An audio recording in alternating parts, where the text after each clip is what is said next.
अस्सलाम वालेकुम, आप सबका खैर मकदम है मेरी YouTube channel reading with me में। होप आप सारे ठीक होंगे, अच्छे से होंगे। जैसा कि आप सबको पता है, हम ईसार का जज्बा पढ़ रहे हैं। आज हमें लास्ट पैरा पढ़ना है, लेकिन शुरू करने से पहले मैं कहूँगी जो जो मेरे चैनल के साथ अभी जुड़े हैं वो प्लीज़ सब्सक्राइब करना ना भूलिएगा। साथ साथ मुझे लाइक भी कीजिए और शेयर भी कीजिए। चलिए स्टार्ट करते हैं। जैसा कि आप सबको पता है कि मैंने पहले ही बोला, ज़ैन अब बड़ा आदमी बन गया था। तो एक दिन क्या हुआ, अपनी कोठी के लॉन में बैठा था, अखबार पढ़ रहा था, तो उसकी नज़र एक इश्तिहार पर पड़ी, एडवर्टीजमेंट पर पड़ी।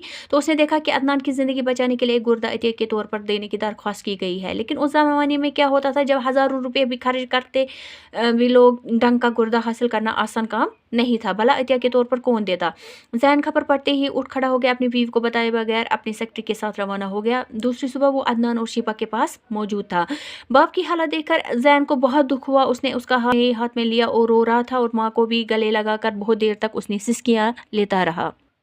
ये वही लोग थे जिन्होंने इसको पाल पोस कर बड़ा किया था। उस ज़माने में उसकी काफ़ी अच्छी तरीके से देखभाल की थी।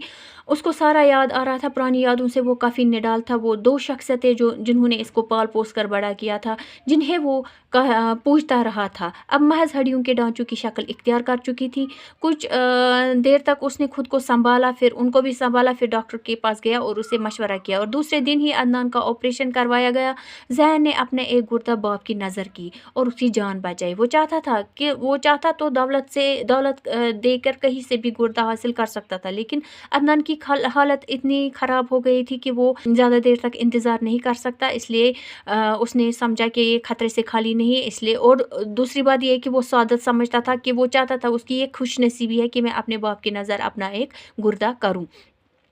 तो सेहतयाब होने के बाद उसने क्या किया कि दोनों को अपने घर लिया। उसकी बीवी काफ़ी नेक दिल खातून थी, तो अचानक अपने सास और ससुर को घर में पाकर बाग बाग हो गई, खुश हो गई। बाग बाग का मतलब होता है खुश हो गई। और अपने छोटे भाइयों को भी तलाश करके ज़ैन ने उसको राह रास्त पे लगाया, दोनों को, और उनको अच्छी नौकरी पर भी रखवाया। और इस तरह से सब खुशी खुशी दिन गुजारने लगे।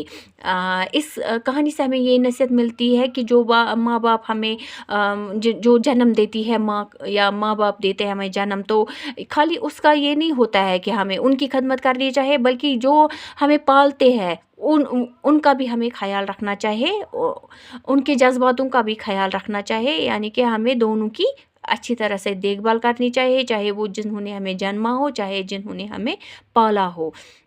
दोनों का बराबर का हक है। आई होप आपको समझ आ चुका होगा। मुझे दीजिए इजाज़त। अल्लाह हाफिज़।